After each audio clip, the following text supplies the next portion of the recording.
Nós permanecemos falando sobre a plenitude de Cristo. E esse mês, esse é o último domingo do mês, onde nós estamos falando sobre o que Jesus disse a respeito dele mesmo. E nós vamos ver aqui no livro de Lucas. Todo mundo abriu? Posso ouvir um glória a Deus?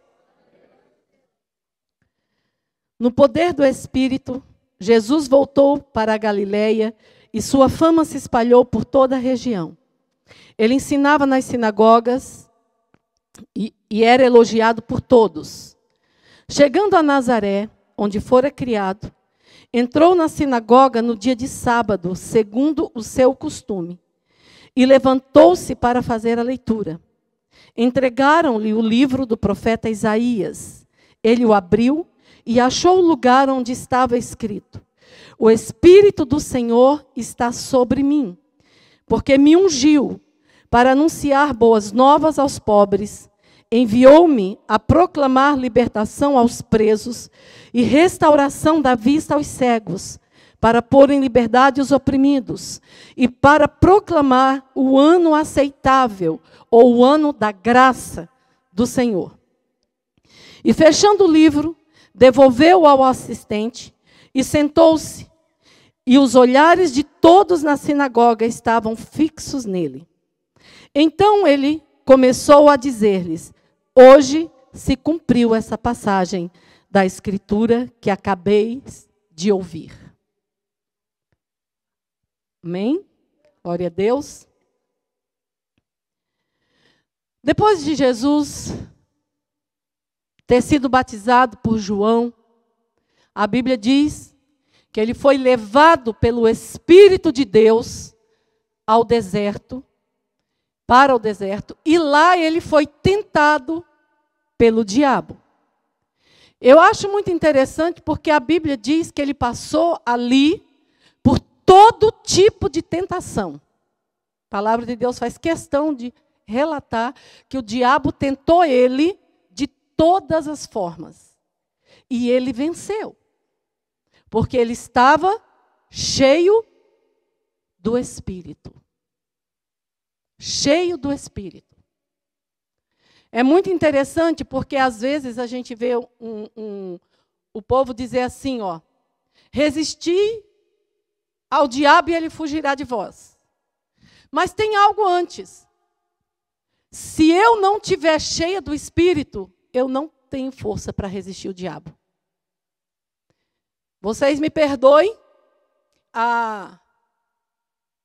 como eu vou ser direta agora, mas crente que não busca ser cheio de Deus e cheio do Espírito de Deus, quem domina sobre a vida dele é o inferno.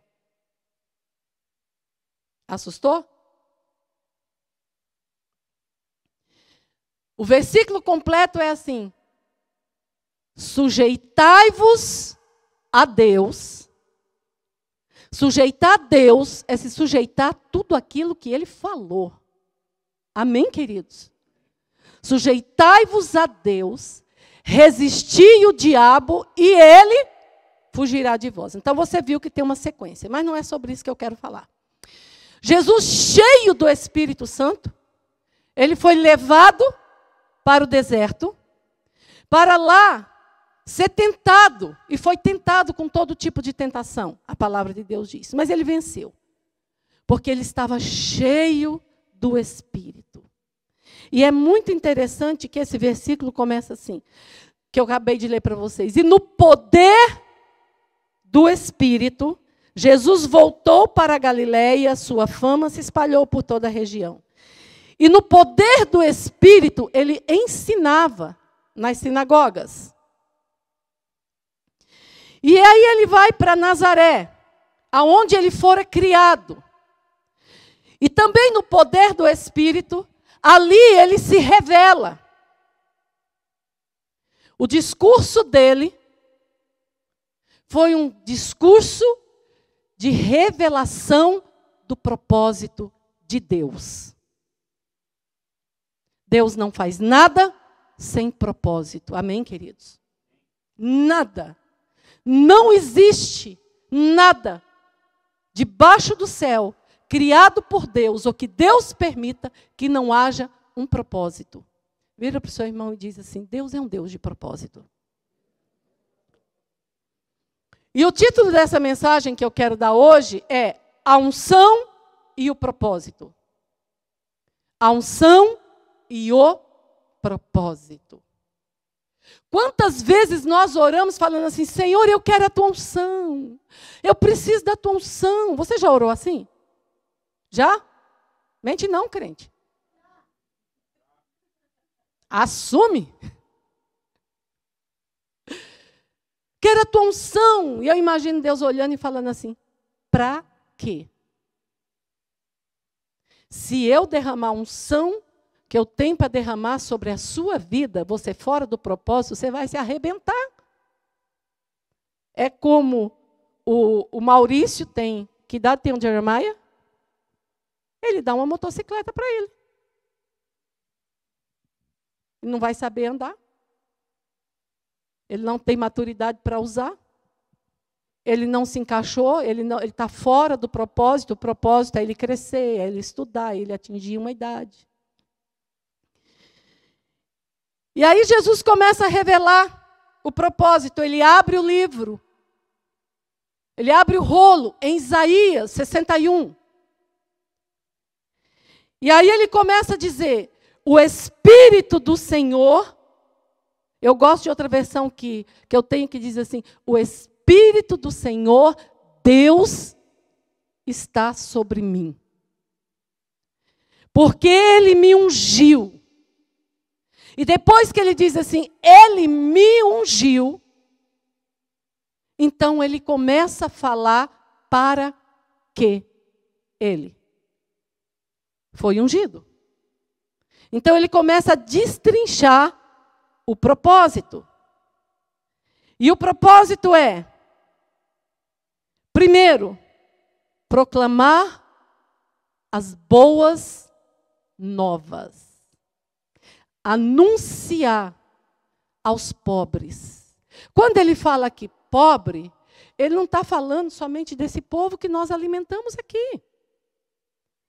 Ele está falando dos pobres que não têm conhecimento de Deus. Que são pobres, cegos e nus, a palavra de Deus diz.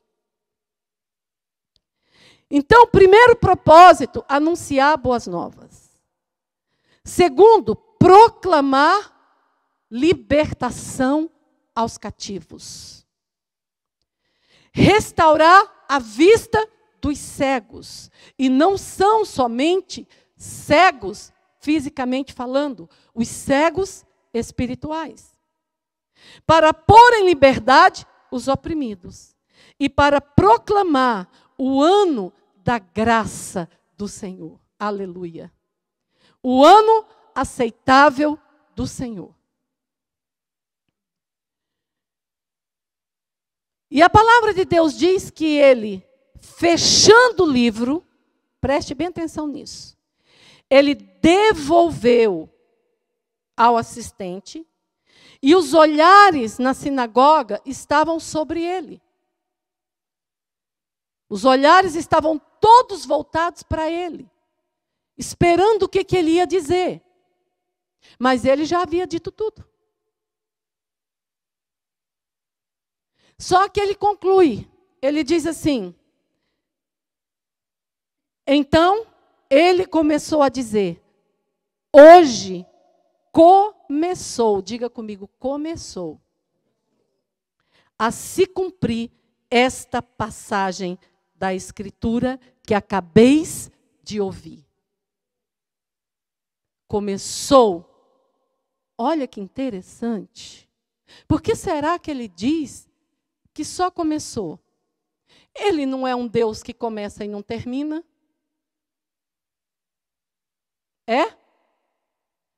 Ele não é um Deus que faz nada pela metade. Ele é um Deus pleno, completo. Amém, queridos? Aí ele diz assim, hoje começou a se cumprir. Você sabe o que ele estava dizendo? Começou em mim. e vai terminar em vocês. Começou em mim, vai continuar em vocês. Posso ouvir um glória a Deus da igreja? Naquele momento, queridos, Jesus estava revelando o propósito pelo qual ele veio, pelo qual ele morreu, pelo qual ele ressuscitou e pelo qual ele deixou o Espírito dele nas nossas vidas.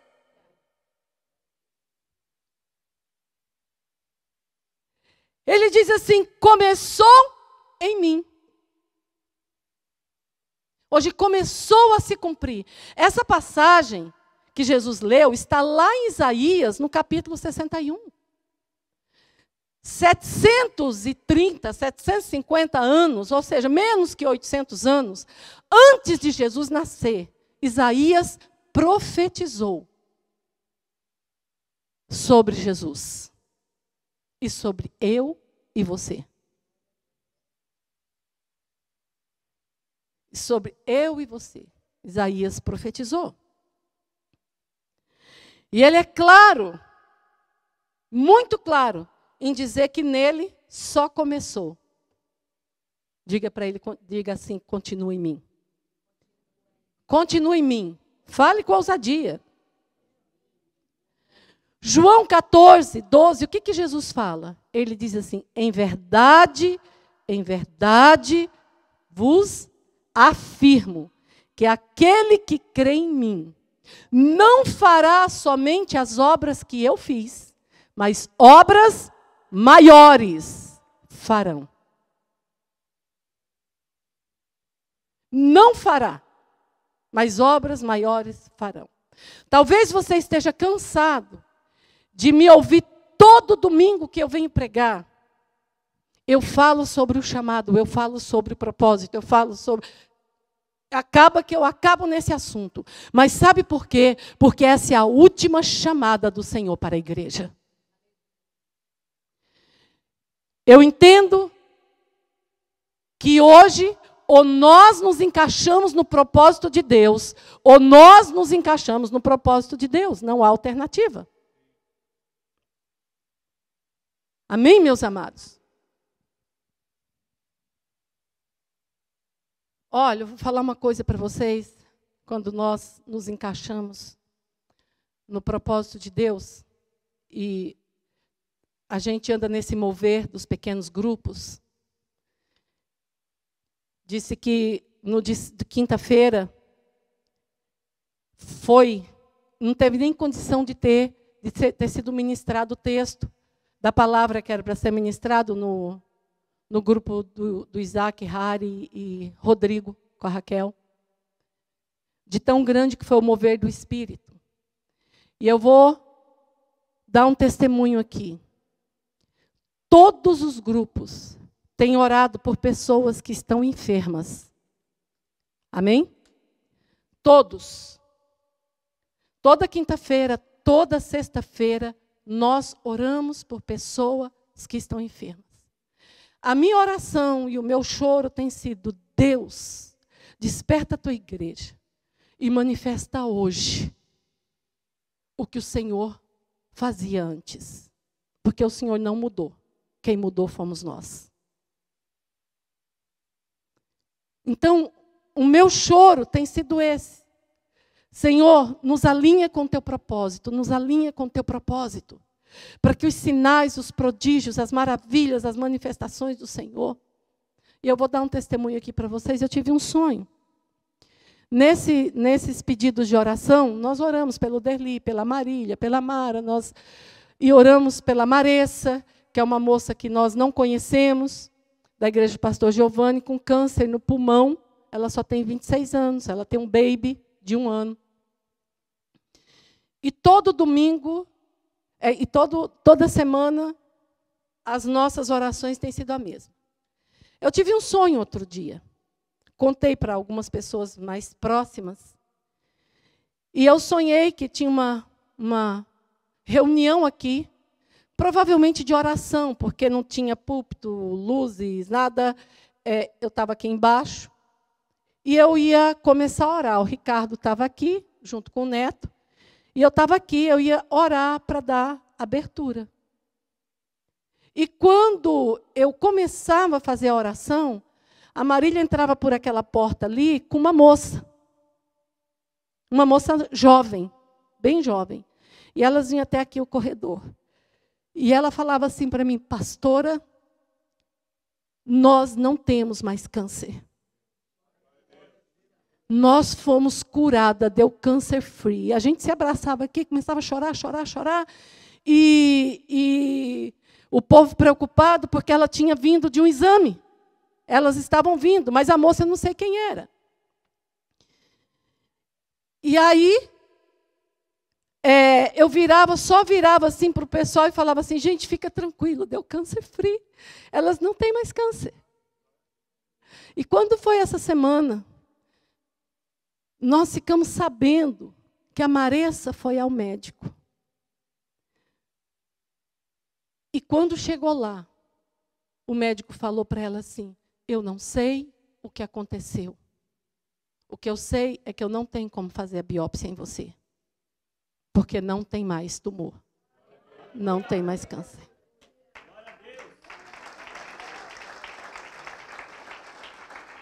Esse é o Deus que, quando a igreja se une para orar, essa moça é lá da igreja do pastor Giovanni. Lá eles têm orado, outras igrejas têm orado, outro povo tem orado.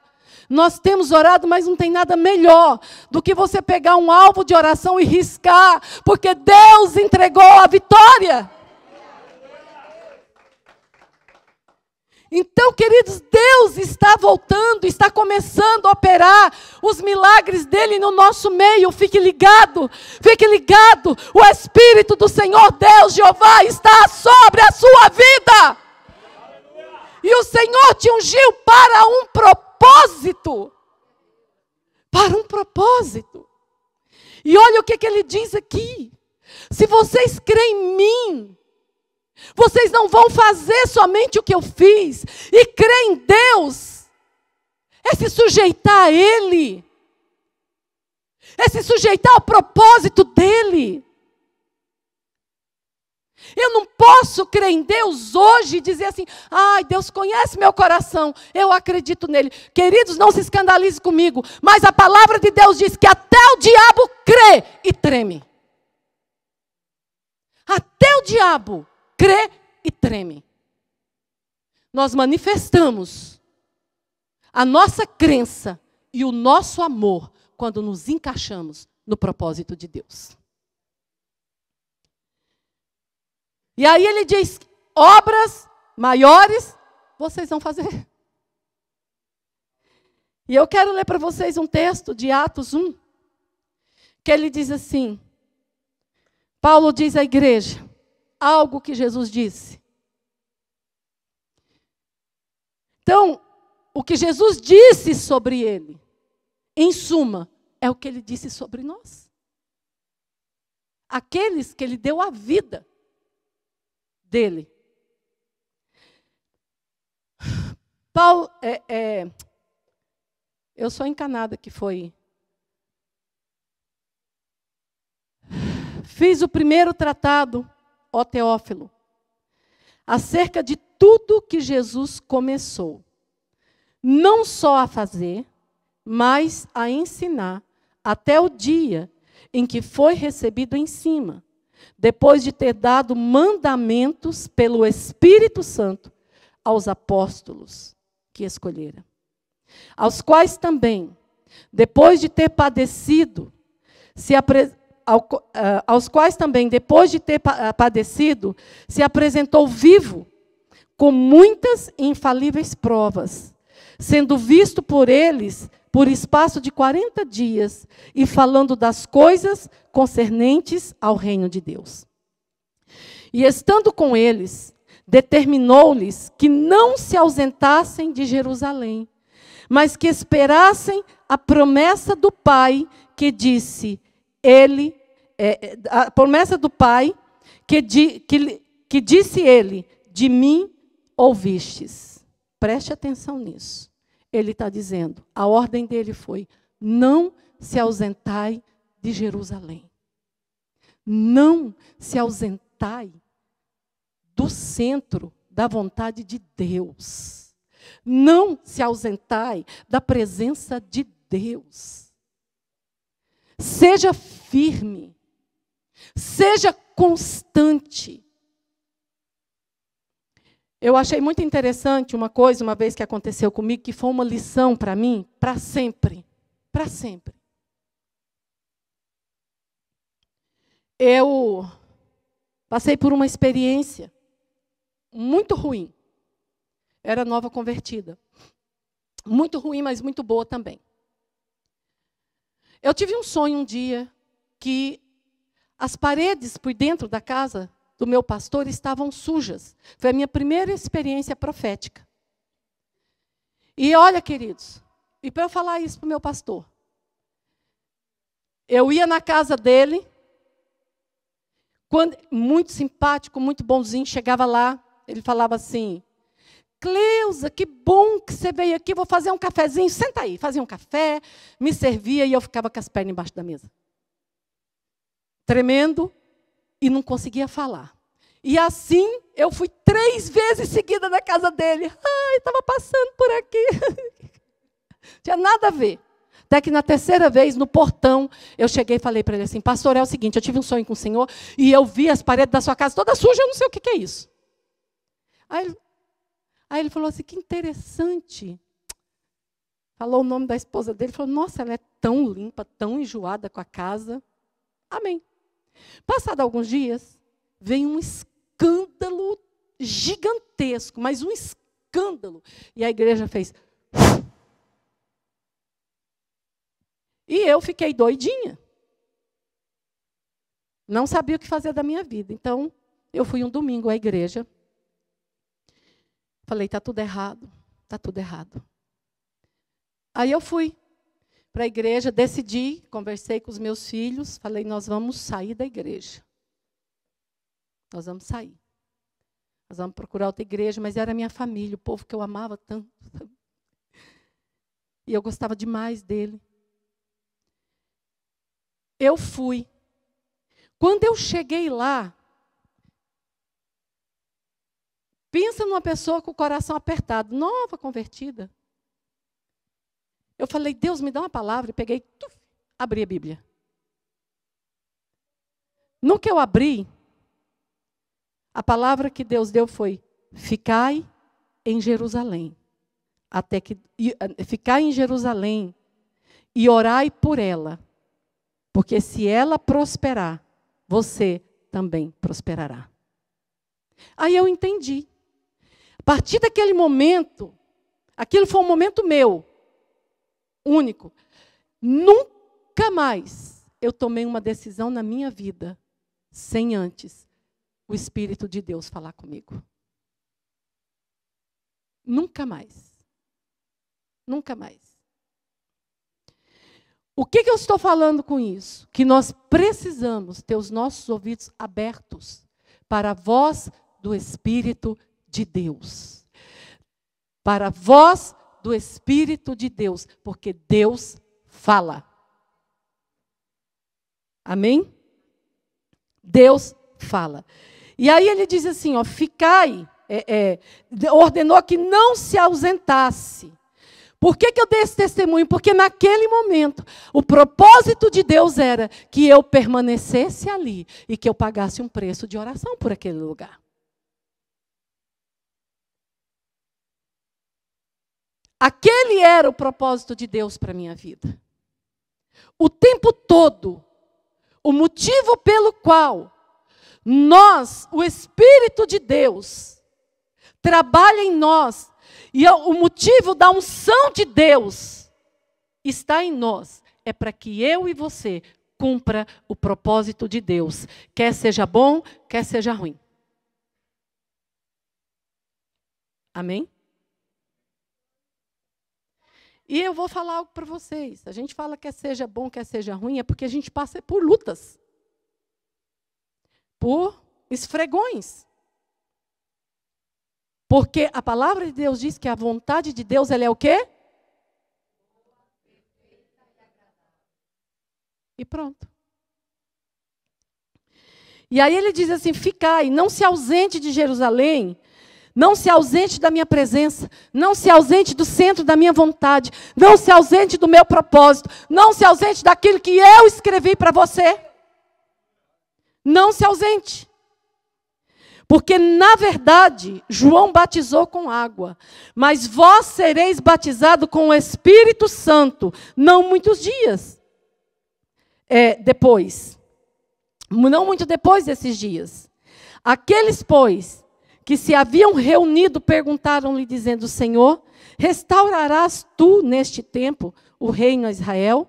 E disse-lhe: não vos pertence saber o tempo ou as estações que o Pai estabeleceu pelo seu próprio poder, mas recebereis poder. Amém? Outras versões diz: mas recebereis virtude. Mas recebereis poder, mas recebereis virtude, ao descer sobre vós o Espírito Santo, ele há de vir sobre vós, e ser-me-eis testemunha, tanto em Jerusalém, como em toda a Judeia e Samaria, e até os confins da terra. Sabe o que Jesus estava dizendo? Jesus estava dizendo assim: vocês não se ausentem do centro da vontade do Pai, porque vocês vão receber poder de Deus, poder do Espírito, unção do Espírito, para ser minha testemunha, para ser um crente fiel, para onde você passar, aqueles que te olhem, digam assim: ali vai o homem de Deus, ali vai uma mulher de Deus, ali vai um jovem de Deus, ali vai uma criança de Deus. Aonde você estiver, você faça a diferença, porque o poder de Deus habita em você. O Senhor nos ungiu para um propósito. Só que essa unção só vai fluir nas nossas vidas a hora que nós nos encaixarmos nesse propósito. Nos encaixarmos. Queridos, nós não podemos fazer ideia quando você vai para a palavra de Deus. Sabe? Uma criança cheia do poder do Espírito de Deus, uma criança cheia da unção de Deus, é como Samuel, que se dedicava em aprender de Deus, que conseguiu ouvir a voz de Deus audível, e ali se encaixar naquilo que Deus queria. Um jovem cheio do poder de Deus, não importa se tem documento, se não tem documento, ele é como José no Egito. Ele é cheio do espírito de sabedoria, de graça, de conhecimento, e Deus vai levá-lo a se assentar em lugares altos. Daniel,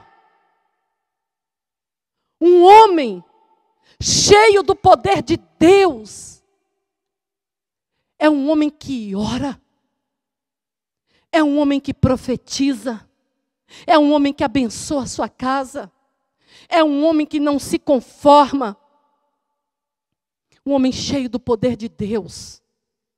Ele é como Pedro, que abriu a boca. Pedro, depois de ter sido cheio do Espírito de Deus, da unção de Deus, ele abria a boca e as vidas que o ouviam se convertiam. Pedro não era letrado, Pedro era analfabeto, mas o Espírito de sabedoria e de graça flui através da boca de um homem cheio do poder de Deus. Um homem cheio do poder de Deus, que está no centro da vontade de Deus. Uma mulher cheia do poder de Deus, no centro da vontade de Deus, cheia da unção de Deus. Ela é como Débora, não temia os inimigos, profetizava, aconselhava reis, estava à frente de guerra, vencia batalhas. Abigail livrou toda a sua casa da morte. E quantas outras.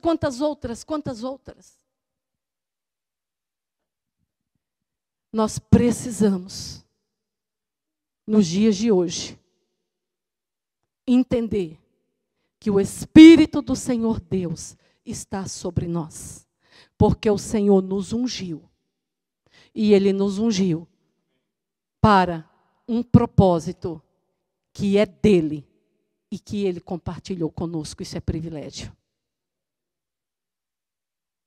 Ele compartilhou conosco, isso é privilégio.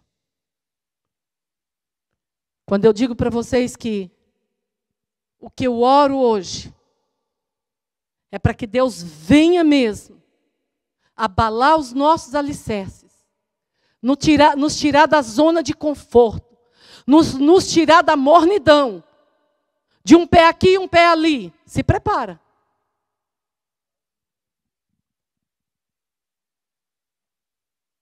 Nos tirar daquela coisa confortável. Essa semana eu escutei uma pessoa falar assim para mim: pastora, eu não gosto de igreja brasileira, porque o problema das igrejas brasileiras, pastora, é que o culto demora de 1h30 a 2 horas. Ninguém aguenta. Legal. Legal. Você vai no culto uma vez por semana e se incomoda. Onde é que estão as Anas? Onde é que estão os Simeões?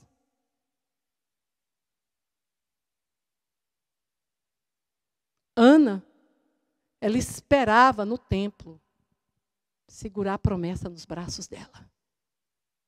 Ficou viúva novinha. Nunca se casou. Não estou falando para ninguém não se casar, não. Estou dizendo para você não colocar nada no lugar que é só dele. Porque, olha, queridos, vou falar uma coisa para vocês. Não estou falando em tom de ameaça, nada, não. É por experiência mesmo, nem estou profetizando. Eu caminho com Deus antes de eu nascer, 30 anos.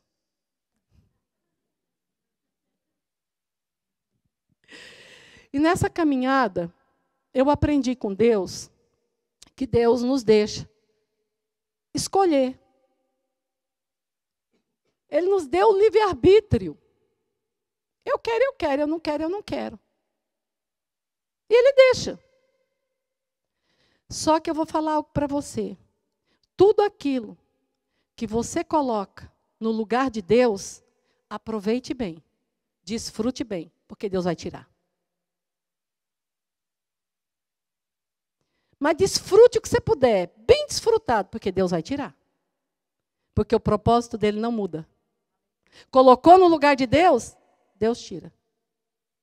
E eu oro para que Deus tire mesmo. Sabe por quê? Porque é melhor o céu. É melhor você entrar no reino, assim, ó, faltando um olho, do que com os dois esbuganhados.